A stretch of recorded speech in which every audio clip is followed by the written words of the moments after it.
Hello, and welcome on into another episode of the Whiskey Crusaders. I'm Will. I'm Sarah. And I'm Matt. Today we're drinking High West and their silver OMG Pure Rye. Be sure to hit that like and subscribe button and click the notification bell. Matt, why don't you give us a little information about this? Clear beverage that you're calling. Yay, clear beverage, clear whiskey. All right, it's another thing we're borrowing from our buddy Brian at Pit Face Barbecue. This is the High West Silver Whiskey OMG Pure Rye, which is unique. So you want to hear the history of High West? It's on another video. Check that out. This is a 98.6 proof. It's made out of 250-gallon batches, 80% rye, 20% malted rye, so 100% rye. So distilled to 134 proof. It's non-chill filtered, non-carbon treated, used American oak. OMG does not mean what it means today.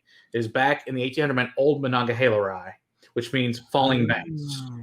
So as most you know, back in Pennsylvania, there was the Monongahela River, which is where most of the rye was in this country in the 1700s. So which is in western Pennsylvania, which is, of course, where the I guess they called it the first American Civil War, which was the Whiskey Rebellion in 1794, when all the farmers says, we ain't paying any damn taxes. And then they brought the army and said, well, I guess we're going to pay taxes. So it was a really good choice there.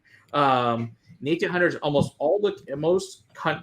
most of the counties made 2,500 different stills were in that part of Pennsylvania. That's a crap load of stills, especially back then, making this rye. So they made 6.5 million gallons of rye compared to 2.2 million gallons of bourbon at that point in time. That's a pretty big difference in Kentucky. Since the whiskey took longer to get to the East Coast, they put it in woods barrels. So magically, by the time we got there, it turned brown. And like, oh, this is better. So it's just kind of cool. So people came to expect it to be aged in a barrel. But that was it. So it became the standard across America to use a barrel, which is kind of cool. That's how that started out, as basically a transfer device. In fact, Monongahela was so important, it was mentioned in the 1851 novel Moby Dick by Melville. I think we all read that shitty book. But, it's terrible. No one cares about Captain Ahab and his damn freaking whale. The 100% rye, its grain is this. This is the unaged version, but it could be ready to be aged like in a mini barrel or something like that. So let's see what things. This is a very unique and different whiskey. I think this is also another distillery-only product bought just by our buddy Brian at Pit Face. Smells like White Dog. Oh, yeah. Well, it is White Dog, basically, except for it's proof down. Right. No, it just smells like it came right off the still. It doesn't smell like it's proof down to 80, though. No, it's not. It's 98.6. It smells like the smell that you get when you walk into a functioning distillery. It really does. Yes, this is absolutely the smell that's lingering. This is distillery in the smell. air. Banana bread, plums, dates, sweet rye, apples, clove, cinnamon, anise and mint. Apples in an orchard field. Apples and yeah. a slight grape. Mm-hmm. Like, have you had those graples? Yeah, you're right. Yeah, you made a beverage out of that. Yeah. Interesting stuff. I mean, it's got a lot. It's very fruity. Yeah. It's got a lot going on in the glass. Are you getting any of the typical rye notes that you associate with the rye grain? Nope. No. Not really. I'm not either. I'm finding more of just kind of a corn sweetness. Yeah. Which is weird considering it's 100% rye. Right. That's why I wanted to pose the question to you guys as well, because I was kind of off. If I was blinded this, I would definitely not say rye is the grain. No. Agreed. No. And I don't know if it's because it didn't, the whole barreling process, like, I mean, it's clear. Yeah. It obviously didn't get much from a barrel. Well, I get that. And, but we've even smelled rye coming off the still. Right. And it doesn't smell like that. We've even smelled Monongahela Rye. No, I'm sorry. What is Ta using? I know they're using a malted rye. Malted rye, yeah. So they're using both rye and malted rye, and they're 100% rye products as well. And again, I'm not getting any of that note. So I just wanted to throw it out there. Okay, I'm trying this.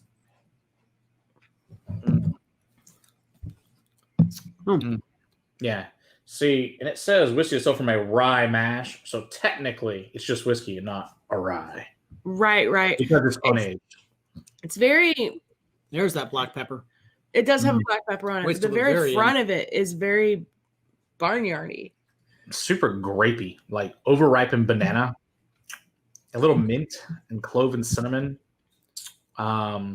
Dates. Now it's got lemon, lime, little herb. It's like, and it finished like this herbal. I get the grape and the apple. That's really overripe grape and apple. Yeah, and I get super, almost rotting. Dried hay or dried grass flavor. It's different. It is definitely different. I'm glad to try it. Something very vast. So the funny thing is, what this eventually becomes, guys, is the double rye, which is really cool and really good. Okay. Makes sense. But so vastly different than what I remember double rye being. So what it tells you is how much an impact the barrel has on whiskey is dramatic. Really does. Yeah. And that's what this is, a cool experiment to go from this to a double rye going, holy crap, how much difference does the barrel make on the White Dog? So it's really interesting. Big time. Yeah. I mean, it's not bad. No. It's not something that I would necessarily grab and drink on the daily. No, I would use this as an example for other people. Educational whiskey. Yes. That's what it's for. Yes. Unfortunately, that's the way I would buy it, and that's probably the way I would treat it. Yeah. Absolutely. That's all it's good for. It's, I wouldn't drink this regular for it. No. I think there'd be a headache waiting to happen. Sugar-wise on this, Oh, yeah. Oh, most definitely. So, all right. Well, good for experimentation. Thank you once again, Brian. It was very fascinating. Yes, and check out pitfacebarbecue.com if you need some meat rubs or need to up your grilling game. Mm-hmm. Yeah. Again, don't forget to hit the like and subscribe button. Click that notification bell. And until next time, keep on crusading for better whiskey in your glass. Cheers. Do you want to add water? Are you good? Now I'm good.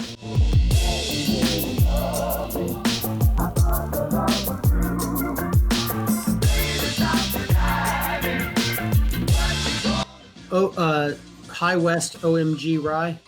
Yes. Yeah, High West Silver Whiskey OMG Pure Rye. But I think yours will be good enough. Today we're drinking High West, and they're silver. What is it? Silver OMG Pure Rye. Okay. Keep on crusading for better whiskey in your glass. Hang on. I gotta say it again, man.